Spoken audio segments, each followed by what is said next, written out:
آپ کے سامنے قرآن اسی طریقے سے پڑھا جا رہا ہے کہ جیسے کوئی آپ کے سامنے فرینچ زبان کے اندر آ کے آپ کو گالیاں نکالنا شروع کر دے. صحابی ہونا کوئی بڑی فضیلت نہیں ہے، اصل فضیلت ہے لا الہ الا اللہ محمد رسول اللہ کا اقرار کرنا.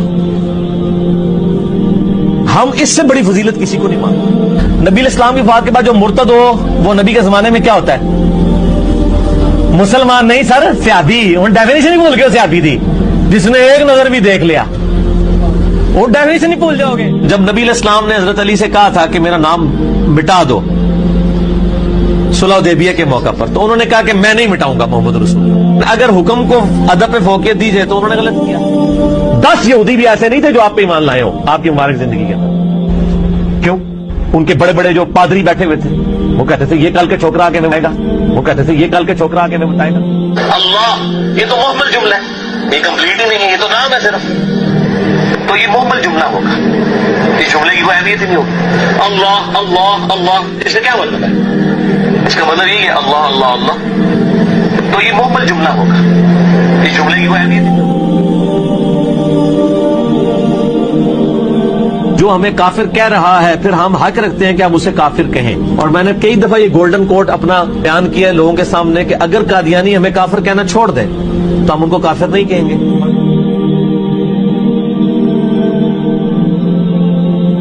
آج کی ڈیٹ میں بھی اگر کوئی کسی صحابی کو اپنے علم کی بنیاد پہ کافر بھی ڈکلیئر کر دے، وہ یہ سمجھے کہ میرے نزدیک وہ کافر تھا، تو اس سے یہ نہیں ہوگا کہ ہم اس کی تکفیر کریں گے.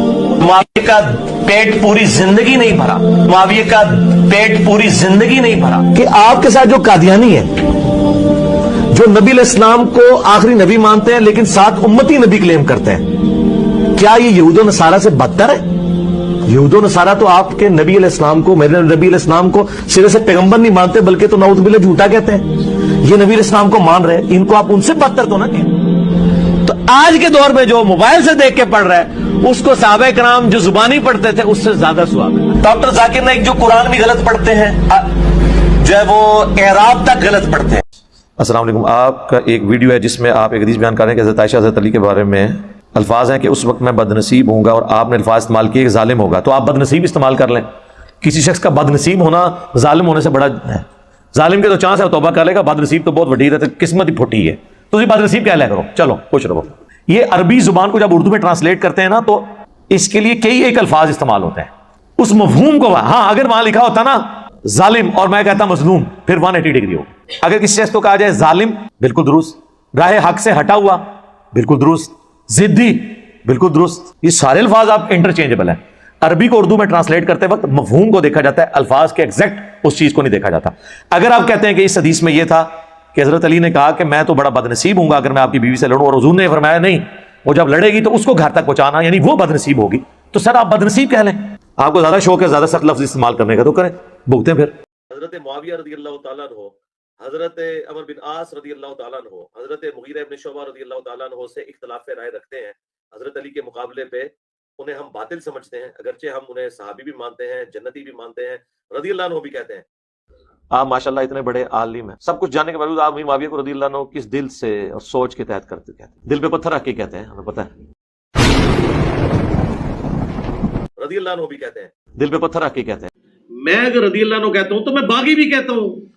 میں حضرت طلحہ، زبیر، سیدہ عائشہ، حضرت معاویہ رضی اللہ عنہ اجمعین وعلیہم السلام اجمعین، ان سب کو حضرت علی کی حکومت کا باغی بھی کہتا ہوں، کیونکہ حضور علیہ السلام نے فرمایا تھا کہ عمار کو ایک باغی جماعت قتل کرے گی، عمار انہیں اللہ اور جنت کی طرف بلائیں گے، وہ جماعت جہنم کی طرف بلائے گی.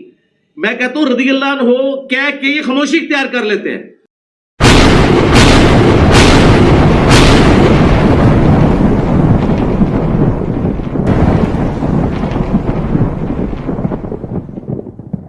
میں اگر رضی اللہ عنہ کہتا ہوں تو میں باغی بھی کہتا ہوں. میں حضرت طلحہ، زبیر، سیدہ عائشہ، حضرت معاویہ رضی اللہ عنہ اجمعین وعلیہم السلام اجمعین، ان سب کو حضرت علی کی حکومت کا باغی بھی کہتا ہوں.